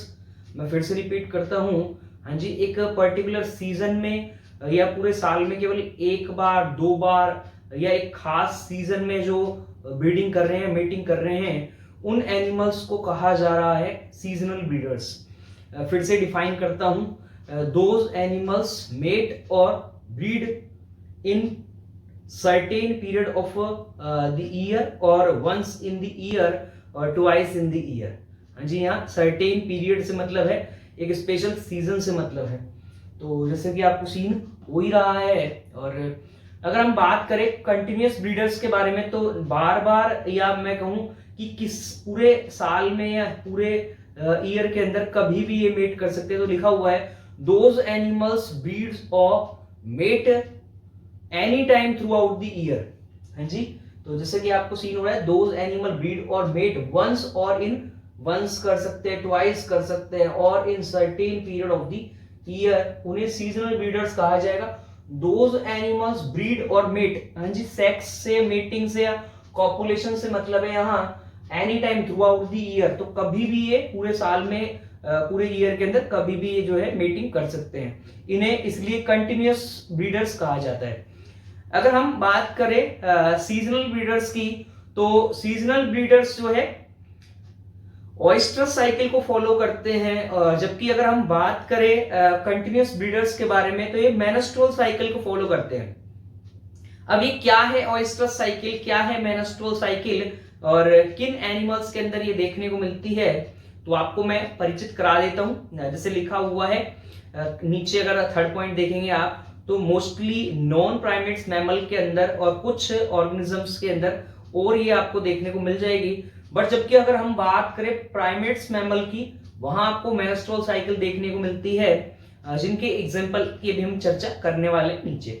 But इतना आपको समझ में आ गया, यहाँ नॉन प्राइमेट मैमल्स में ऑयस्टर साइकिल चलती है, और जो प्राइमेट्स मैमल है, प्राइमेटा जिनको कहा जाता है, उनके अंदर आपको मेनस्ट्रुअल साइकिल देखने को मिलती है। अब छोटा सा डिफरेंस है, वो आप यही समझ ले, थर्ड चैप्टर आएगा ह्यूमन रिप्रोडक्शन, वहां फिर से इन चीजों का जिक्र होगा, तो पहले से आपको इस चीज की नॉलेज हो जाए। जहां मेनस्ट्रुएशन, जिसको मैं कहूं ब्लीडिंग डायरेक्ट बोल दूं, मेनस्ट्रुअल फ्लो कहते हैं, हाँ जी, 3 to 5 डेज तक ब्लीडिंग चलती है फीमेल के अंदर, ह्यूमन में टीन एज पे आने के बाद, तो उसे कहा जाता है मेनस्ट्रुएशन। बट अगर मैं ऑयस्ट्रस साइकिल वाले ऑर्गेनिज्म के बारे में बात करूं, तो वहां मेनस्ट्रुअल फ्लो देखने को नहीं मिलता। हाँ जी, वहां ब्लीडिंग नहीं देखने को मिलेगी। ऑयस्ट्रस साइकिल जो फॉलो करते हैं वहां ब्लीडिंग नहीं होती, जबकि यहाँ ब्लीडिंग देखने को मिलती है। हाँ जी, 3 to 5 डेज जो है वो इनिशियली आपको देखने को मिलेगी। ऐसा क्यों होता है, किस चीज की ब्लीडिंग आती है, तो आपको बता दिया जाए। जो फीमेल है उसमें वूम्ब है, वूम्ब जैसे बच्चेदानी, यूटेरस कहें, तो यूटेरस का जो इनर मोस्ट लेयर जिसे एंड्रोमेट्रियम कहा जाता है, एंडोमेट्रियम का जो पोर्शन है वो टिश्यू वाला वो कटता है, उसकी जो ब्लड वेसल्स हैं वो अंदर से डैमेज होती हैं और वो ब्लड स्ट्रीम की फॉर्म में जो है वो वेजाइना से बाहर आती है। इसे कहा जाता है मेनस्ट्रुअल फ्लो या मेनस्ट्रुएशन। ऐसा अगर हम यहाँ जिक्र करें, सॉरी अगर हम यहाँ जिक्र करें नॉन प्राइमेट्स मैमल के अंदर, तो यहाँ मेनस्ट्रुअल फ्लो इसलिए देखने को नहीं मिलता। इसका मतलब सर यहाँ एंडोमेट्रियम नहीं कटती है या यहाँ ओवेरी वॉल जो है वो डैमेज नहीं होती, तो ऐसा नहीं है। यहाँ भी एंडोमेट्रियम जो है कटती है और ओवेरी वॉल जो है वो डैमेज होती है, बट वो यूटेरस के थ्रू रीअब्सॉर्ब हो जाती है। तो मुझे लगता है दोनों में डिफरेंस समझ आ रहा है, यहाँ ब्लीडिंग क्यों होगी और यहाँ क्यों नहीं होगी, तो शायद समझ आ चुका है। यहाँ जब ऑयस्टरस साइकिल चलेगी, ऑयस्टरस फेज जिसे हम हीट पीरियड कहते हैं, तो केवल उस हीट पीरियड में ही फीमेल जो है मेल को मेटिंग करने के लिए जो है परमिट करती है, जिसमें फीमेल जो है सेक्सुअल एक्साइटमेंट में होगी, जिसे मैं कहूँ मेल और फीमेल की सेक्स लिबिडो एक पर्टिकुलर सीजन के अंदर या एक पर्टिकुलर टाइम में बढ़ जाती है, जिसे हीट पीरियड कहते हैं। जब यहाँ सेक्सुअल एक्साइटमेंट होगा तो ही फीमेल मेल को जो है सेक्स या मेटिंग के लिए परमिट करेगी। लेकिन अगर यहाँ बात करें तो थ्रू आउट द ईयर, जैसे पहले भी हमने देखा, तो पूरे साल जो है फीमेल मेल को जो है मेटिंग के लिए परमिट करती है। केवल अगर हम कहें जो 3 to 5 डेज जो है वो मेंस्ट्रुएशन के जब चलते हैं तो फीमेल के अंदर जो एंडोमेट्रियम कटती है तो उस समय पेन बहुत ज्यादा होता है, तो उस समय मेटिंग ना करके पूरे साल मेटिंग करती है फीमेल। तो मुझे लगता है यहाँ तक आपको समझ आ गया क्या थी ऑयस्टरस साइकिल, क्या मेनस्ट्रुअल साइकिल थी, एमसीसी से कहा जाता है, ओसी कह दें, ऑयस्टरस साइकिल, ईस्टरस साइकिल कह दें हम, हाँ जी, ई से भी स्पेल स्टार्ट होता है। अगर हम बात करें मेनस्ट्रुअल साइकिल और ऑयस्टरस साइकिल की, उनके क्या एग्जांपल थे वो आपको समझ आ गए। यहाँ नॉन प्राइमेट्स मैमल और अदर मैमल्स जो है, अदर एनिमल्स आ जाते हैं, जबकि यहाँ प्राइमेट्स मैमल आते हैं। अब है क्या ये, तो आप जो लिखा हुआ है उससे ज्यादा बेहतर रहेगा, इसको थोड़ा बड़ा कर देते हैं जैसे आपको और अच्छे से सी हो जाए। लेकिन इन एग्जाम्पल को देखने से ज्यादा अच्छा रहेगा कि आप डायग्राम देखें, डायग्राम से मतलब ओरिजिनल, तो बहुत अच्छा समझ आएगा। अब ऑयस्टरस साइकिल के अंदर भी जैसे मैंने कहा, ये कुछ एनिमल्स आपको ऐसे देखने को मिलेंगे जो, हाँ जी, एक ही बार, जिनको मोनोऑयस्टर्स कहा जाता है, एक पर्टिकुलर टाइम पे या एक पर्टिकुलर सीजन में ही जो है आपको ब्रीडिंग करते हुए नजर आएंगे, वो है मोनोऑयस्टर्स कहा जाता है। जिनमें कुछ एग्जांपल मैं आपको यहाँ बता रहा हूँ। ये मैमल है, डियर है, रेड डियर, जिसका नाम है सर्वस इलेपस। सर्वस इलेपस के अलावा जो यहाँ एग्जांपल मैंने मेंशन किया हुआ है, जैसे मैंने पहले ही बताया, टेरोपस, वैम्पायरस जिसे बैट कहा जाता है, फ्लाइंग फॉक्स तो आप सभी जानते हैं, ये जैसे कि आपको नजर आ ही रहा है, एक आपने ये देख ही लिया है सर्वस इलेपस। ये मेल है, मेल के अंदर जो है आपको ये आप हॉर्न आपको काफी बड़े नजर आएंगे, ये फीमेल है। तो मेल और फीमेल आपको, हाँ जी, डियर है, रेड डियर कहा जाता है, सर्वस इलेपस नाम है। इसके अलावा ये टेरोपस वैम्पायरस लगभग फॉक्स जैसा, लोमड़ी जैसा इसका फेस है, और इसके अंदर जो है ये पैटेजियम मिलते हैं। स्किन का जो है एक्सपेंशन है, फैलाव है, इसकी वजह से नाम दिए गए पैटेजियम। और उड़ती है तो इसलिए फ्लाइंग फॉक्स कहा जाता है। उल्टे लटके हुए दिखाई देते हैं, आर्बोरियल है, ट्री पे ये लटके हुए दिखाई देंगे आपको। टेरोपस वैम्पायरस जो है नाम दिया गया, फ्लाइंग फॉक्स बोल दे, बैट बोल दे। इनके अलावा यहाँ मैंने एक रेप्टाइल जो है वो मेंशन किया हुआ है, जिसका आपको घर पे भी देखने को मिल जाएगी, हेमिडक्टिलस डोमेस्टिकस नाम है। आजकल जो लेटेस्ट चल रहा है हेमिडक्टिलस फ्रेनेटस नाम चल रहा है, जिसे हम कॉमन हाउस गेको के नाम से जानते हैं, या हाउस लिजार्ड, घरेलू छिपकली बोलूं तो जैसे कि इजीली आपको देखने को मिल जाएगी छिपकली। तो हेमिडक्टिलस फ्रेनेटस नाम है, हाउस लिजार्ड या कॉमन हाउस गेको के नाम से जाना जाता है। इनके अलावा जो मैंने अभी तक ये 3 एग्जाम्पल आपको दिखाए, ये मोनोइस्टर्स के एग्जाम्पल है। इसका मतलब एक पर्टिकुलर टाइम पे पूरे साल में केवल एक बारी वंस ही ये मीटिंग करते हैं, इसलिए इन्हें मोनोइस्टर्स कहा जाता है। अब हम बात करते हैं बायोइस्टर्स के बारे में, जिनमें कैनिडी फैमिली के मेंबर आपको यहाँ देखने को मिलेंगे। जिसे कैनिडी फैमिली को डॉग फैमिली भी कहा जाता है, जिसमें कैनिस फैमिलियरिस आ जाता है, वुल्फ आ जाता है, वुल्फ कैनिस ल्यूपस है। इसके अलावा जेकॉल आ जाता है, जिसे कैनिस ऑरियस कहा जाता है। तो आप एक बार सीन कर लें, बहुत एंटीक मैंने लिए हुए। तो 6 जो है पपीज आपको दिखाई दे रहे हैं, एक जो है वो फीमेल डॉग आपको दिखाई दे रही है, नाम है कैनिस फैमिलियरिस। और ये आपको जो है वुल्फ दिखाई दे रहे हैं, कैनिस ल्यूपस नाम है वुल्फ, और दोनों आपको जैसे 2 वुल्फ यहाँ नजर आ रहे हैं। इसके अलावा जो है वो कैनिस ऑरियस नाम है, जेकॉल कहा जाता है, शियार बोल देते हैं, सियार। तो ये है कैनिस ऑरियस।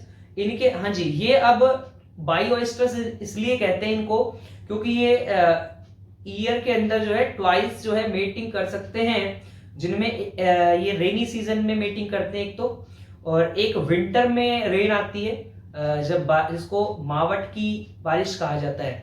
तो ये पूरे साल के अंदर 2 बार मीटिंग करते हैं, इसलिए इन्हें बायोइस्टर्स कहा जाता है। इसके अलावा आपको बहुत सारे अगर मैं कहूँ बर्ड्स, तो मोस्टली बर्ड्स जो है वो भी रेनी सीजन में, जैसे पिकॉक है, आपको रेनी सीजन में या जो है मैं कहूँ विंटर की जो है रेन के अंदर आपको ब्रीडिंग करते हुए दिखाई दे जाएंगे, मीटिंग करते हुए दिखाई दे जाएंगे।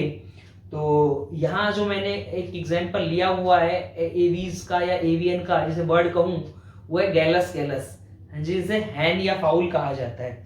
तो लिखा हुआ है जैसे गैलस गैलस फाउल जो है वो ही के लिए वर्ड हो गया यूज, या मेल के लिए, और हैन जो है वो फीमेल के लिए वर्ड यूज हो गया।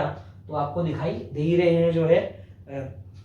अब यहाँ जितने भी एग्जांपल आने वाले हो पॉलीऑयस्टर्स के आने वाले, इसका मतलब पूरे साल में वो मेटिंग तो बार बार करेंगे, कई बार कर सकते हैं, लेकिन वो पर्टिकुलर सीजन में ही करते हैं। एक सर्टेन पीरियड ऑफ टाइम, अगर मैं कहूँ पूरे साल में एक सर्टेन टाइम आएगा, एक सर्टेन पीरियड आएगा, उस पे ही वो मीटिंग करेंगे।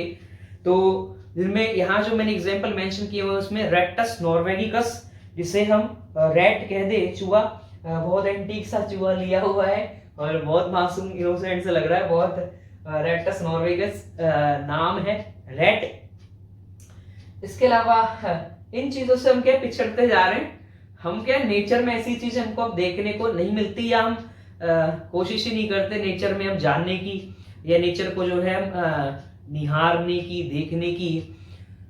तो इसकी वजह से क्या है, ह्यूमन को केवल अपने अपने से मतलब रह गया है, बाकी अदर ऑर्गेनिज्म का कोई केयर नहीं, कोई देखभाल नहीं। तो यहाँ आपको जो आप देखने को मिल रहा है उससे आपका जो लाइफ है, एनिमल लाइफ है, प्लांट लाइफ है, उसमें इंटरेस्ट क्रिएट होगा।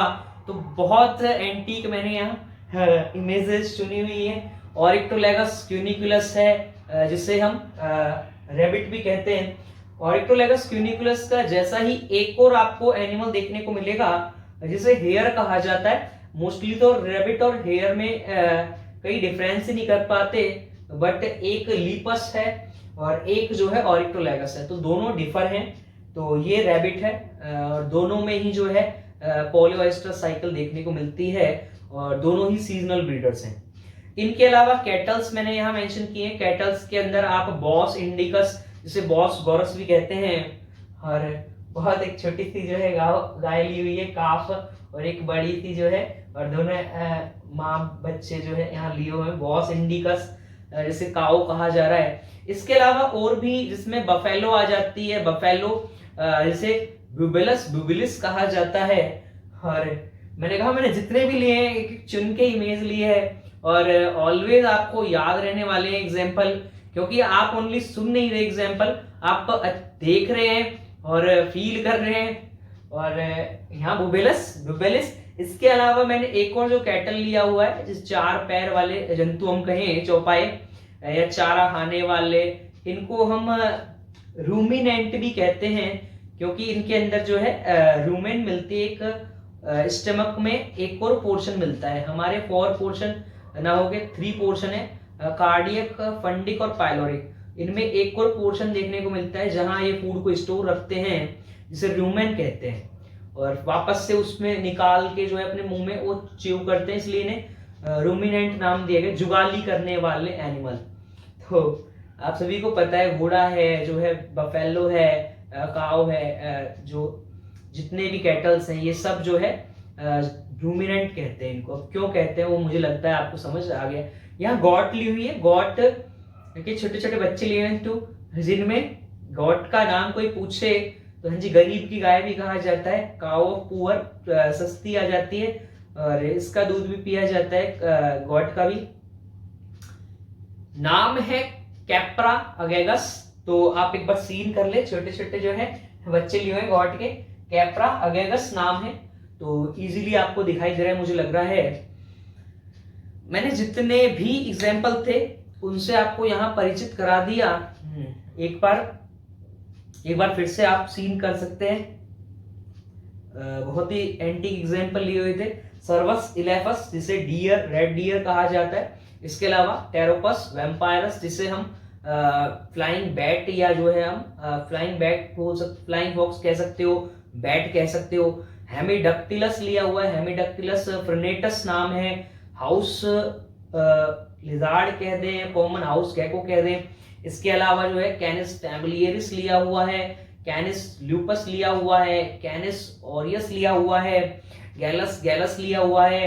इसके अलावा रेक्टस नॉर्वेगिकस लिया हुआ है, ऑरिक्टोलैगस क्यूनिकुलस लिया हुआ है। कैटल्स के अंदर जो है हमने काउ ली हुई है, बॉस इंडिकस, बुबेलिस जो है बुबेलिस लिया हुआ है। बुबेलिस जो है बफेलो का नाम है। इसके अलावा जो है कैप्रा अगेगस लिया हुआ है। तो जितने एग्जाम्पल मैंने यहाँ लिए हुए थे सीजनल ब्रीडर्स के, मैं उनसे आपको परिचित करवा चुका हूँ। अब जो कुछ चुनिंदा एग्जाम्पल बचे हुए हैं वो हैं आपके प्राइमेट्स मैमल, जो कंटिन्यूस ब्रीडर्स के अंदर आ जाते हैं। हाँ जी, पूरे साल में भी कभी भी मीटिंग कर सकते हैं। जिनमें पहला एग्जाम्पल है मंकी, जिसमें रिसस मंकी, हम जिसको मक्का का मल्लाटा भी कहते हैं या मक्का का रिसस भी कहते हैं। तो आपको शायद अच्छे से दिखाई दे रहा है वही मैंने कहा कि बहुत एंटीक लिए हुए हैं इमेजेस। तो मक्का का मल्लाटा जिसे रिसस मंकी या जिसे मक्का का रिसस भी कहते हैं, जिसमें सबसे पहले RH फैक्टर की खोज हुई है। RH फैक्टर, हाँ जी, जिसकी वजह से ब्लड ग्रुप जो है वो पॉजिटिव नेगेटिव जो है शो होता है, तो वो RH फैक्टर। इनके अलावा ऐप लिए हुए ऐप, जिसमें ऐप्स के अंदर आपके चिंपैंजी, गोरिल्ला, ओरिंगुटान, गिब्बन ये देखने को मिलते हैं। जिसमें फर्स्ट एग्जांपल जो है यहाँ वही गोरिल्ला जिसे ऐप में सबसे बड़ा ये देखने को मिलता है, चिंपांजी से ही बड़ा जो है गोरिल्ला देखने को मिलता है। तो नाम गोरिल्ला है। दोनों ही जीनस और स्पीसीज दोनों ही टर्म जो है सेम है। इन्हें हम टोटोनिम्स कहते हैं। इनके अलावा जैसे मैंने बताया चिंपैंजी को पैन ट्रोग्लोडाइटिस कहा जाता है। जैसे बहुत एंटीक इमेज ली हुई है, एक छोटी बच्ची यहाँ बैठी हुई है और उसके साथ जो है चिंपैंजी, दोनों जो है आइसक्रीम जो है वो खा रहे हैं। और नाम जैसे मैंने बता ही दिया है, पैन ट्रोग्लोडाइटिस चिंपैंजी। तो यहाँ इन चीजों को दिखाने का मतलब या ऐसी इमेजेस यहाँ डालने का मतलब यही है। मैं केवल आपको बताना चाहता हूँ हमारे जैसे ही है हाँ जी, तो एनिमल है हमारे जैसे ही है। और आप देखिए लगभग ऐसा लग रहा है कि दोनों एक दूसरे से बात कर रहे हैं, मेन चीज है फीलिंग्स समझ रहे हैं। तो हाँ जी, तो आपके घर पे अगर एक डोमेस्टिक एनिमल अगर मैं कहूँ डॉग है, तो हम कुछ दिनों बाद वो हमारी फीलिंग्स समझना, हाँ जी, एक लैंग्वेज का बस डिफरेंस है, बाकी फीलिंग्स उनको हमारी समझ में आने लग जाती है और हमको उनकी। तो मैं आता हूँ आगे अपने टॉपिक पे। इसके बाद में ओरिंगुटान है, और ओरिंगुटान हो सकता है एक बॉलीवुड की मूवी है सर ऋतिक रोशन की, नाम क्रिश 3। तो क्रिश 3 के अंदर एक मॉन्की दिखाते हैं, लगभग वो ओरिंगुटान होता है, लगभग बड़े बड़े से लिप्स वाला, और वो बनाना फेंक के मारता है। तो शायद याद आ गया होगा और वही ऑरिंगोटान है जिसे पोंगो पिग्मियस कहा जाता है। पोंगो पिग्मियस के अलावा यहाँ जो मैंने मेंशन किया हुआ है, जो लगभग एंडेंजर्ड कैटेगरी में आ रहा है, गिब्बन। गिब्बन की अलग अलग जो है आपको ब्रीड देखने को मिल जाएंगी, अलग अलग स्पीसीज, जिसका नाम है हाइलोबैट लार। एक बार आप देख ले, ये है गिब्बन, लगभग मंकी जैसा ही है, बट ये थोड़ा अलग है, डिफर है, और ये एंडेंजर्ड कैटेगरी में आ रहा है। IUCN से RDB के अंदर रेड डाटा बुक में रखा हुआ है। रेड डाटा बुक में वो एनिमल्स की लिस्ट है जिसमें लगभग जो है थ्रेटन्ड स्पीसीज को रखा जाता है, जो लगभग एंडेंजर्ड कैटेगरी में आ रही है। इसका मतलब ये लगभग एक्सटिंक्ट होने वाली है, तो इनको बचाया जाए। तो मैं बार बार वही चीज आपसे कह रहा हूं, ये हमारे जैसे ही है, इनकी केयर करें। अब मैंने एग्जांपल लिया है होमोसेपियंस, तो यहां मैंने एंटीक 2 जो है वो ह्यूमन यहां चूज किए हैं, जो मुझे ऐसा लगता है कि बहुत एंटीक है, जिनमें एक नाम है स्टीफन हॉकिंग्स और एक नाम है हेलन केलर। तो दोनों नामों से आप परिचित हैं। हाँ जी, स्टीफन हॉकिंग से भी और हेलन केलर से भी। मैं पहले आता हूं। हाँ जी, मैंने ये ह्यूमन क्यों चूज किए? सर ये इंडियन है नहीं, आप कोई इंडियन चूज कर लेते। और हाँ जी, दोनों इंडियन नहीं है, कोई बात नहीं, बट ये मुझे एंटीक लगे इसलिए मैंने इनको चूज किया। कई कहते हैं बच्चे सर हमसे नहीं होगा, तो इनको देख लो। अगर इनको देखने के बाद आप कोई नहीं कहेगा सर हमसे नहीं होगा। स्टीफन हॉकिंग्स जो है, उनका जो जन्म हुआ है वो 8 जनवरी 1942 को हुआ, और इनको डायग्नोसिस के थ्रू पता लगा 1963 में कि इनको एक बीमारी है जिसका नाम था slow motor neuron disorder. Slow motor neuron disorder में जो इनके न्यूरॉन्स है वो प्रॉपरली वर्क उन्होंने करना लगभग बंद कर दिया, जिसकी वजह से इनकी बॉडी जो है वो पैरालाइज होना शुरू हो गई।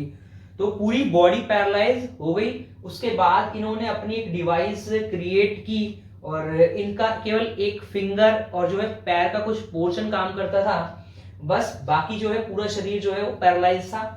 और उसके बाद भी इन्होंने काफी वर्क किए हैं। तो थ्योरेटिकल फिजिकिस्ट हैं, हाँ जी, फिजिक्स के जाने माने ज्ञाता है, और फिजिक्स के जिन टॉपिक्स के लिए इनको जाना जाता है सबसे ज्यादा, उनमें क्वांटम मैकेनिक्स के लिए और theory of general relativity, in topics के लिए इनको जाना जाता है। ये कॉस्मोलॉजिस्ट हैं जिन्होंने स्पेस की काफी अच्छी स्टडी की है। जिनमें कॉस्मोलॉजिस्ट हैं, तो जिस टॉपिक पे सबसे ज्यादा जिन्होंने रिसर्च की इन्होंने, वो टॉपिक है ब्लैक होल। तो उनके बारे में हम यहाँ चर्चा नहीं कर रहे। एक अच्छे लेवल के ऑथर रह चुके हैं, और इनकी एक बुक है, और बुक का नाम काफी पॉपुलर बुक है, a brief history of life. तो आप, हाँ जी, a brief history of life आप गूगल सर्च करेंगे तो आपको निकल के आ जाएगी। स्टीफन हॉकिंग के बारे में जो है निकल के आ जाएगा। जितना पॉसिबल था मैंने बता दिया।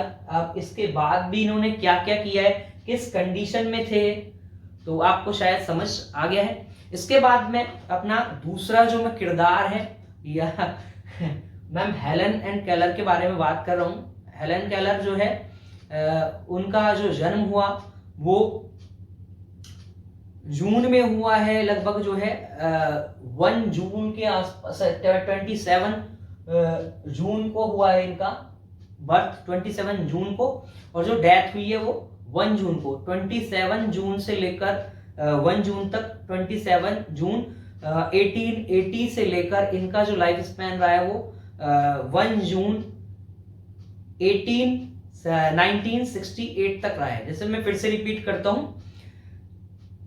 8 जो है 27 जून से लेकर जो है 27 जून 1880 से लेकर 1 जून 1968 तक इनका मैम का लाइफ स्पैन रहा है। और ये ब्लाइंड डीफ थी। ब्लाइंड का मतलब जो है इनको दिखाई नहीं देता था, और डीफ का मतलब जो है इनको सुनाई भी नहीं देता था। तो उस कंडीशन में भी ये ऐसी पहली फीमेल हैं या पहली पर्सन है पूरे वर्ल्ड में जिन्होंने बीए अपनी कंप्लीट की है। हाँ जी, ब्लाइंड डीफ होते हुए इन्होंने अपनी बैचलर इन जो है आर्ट्स जो है डिग्री इन्होंने कंप्लीट की, बीए इन्होंने अपनी कंप्लीट की। ये अमेरिकन ऑथर हैं अच्छे लेवल की। इन्होंने अपनी बायोग्राफी लिखी, ऑटोबायोग्राफी, जिनमें इन्होंने अपनी टीचर जिनका नाम है एन एस सुलिवन, उनके साथ जो है अपना जो भी डिस्कशन चला या जो मैम थी इनकी एन एस सुलिवन, उन्होंने इनको किस तरह से इनका साथ दिया, तो उसके बारे में वहां चर्चा की गई है। तो नाम है बुक का the story of my life. तो बहुत अच्छी बुक है। दोनों जो हैं स्टीफन हॉकिंग्स और हेलन केलर, दोनों के बारे में जो है इंडियन बुक्स के अंदर जो है छोटे बच्चों को हिंदी लिटरेचर, इंग्लिश लिटरेचर इनमें जो है पढ़ाया जाता है इनके बारे में, क्योंकि एंटीक हैं दोनों ही एग्जाम्पल। और मैंने क्यों चूज किए होमो सेपियंस में या ह्यूमन के अंदर ये दो एग्जाम्पल, शायद आपको अच्छे से समझ आ गया होगा। तो ये लेक्चरर रही है मैम, जैसे लिखा हुआ है अमेरिकन ऑथर, पॉलिटिकल एक्टिविस्ट, हाँ जी, राजनीतिक कार्यकर्ता रही है मैम, और इसके अलावा लिटरेचर जो है इनके पास रहा है। तो मैं फिर से एक बार बता देता हूँ, स्टीफन हॉकिंग्स 8 जनवरी 1942, और आज हमारे बीच नहीं है ये। 14 मार्च 2018 में जो है सर का डेथ हो चुकी है। और मैंने जैसे बता ही दिया, affected with slow motor neuron disease, theoretical जो है फिजिकिस्ट थे, कॉस्मोलॉजिस्ट थे, ऑथर थे। ऑथर इनकी बुक एक खास सबसे पॉपुलर नाम बता चुका हूँ, अ ब्रीफ हिस्ट्री ऑफ लाइफ।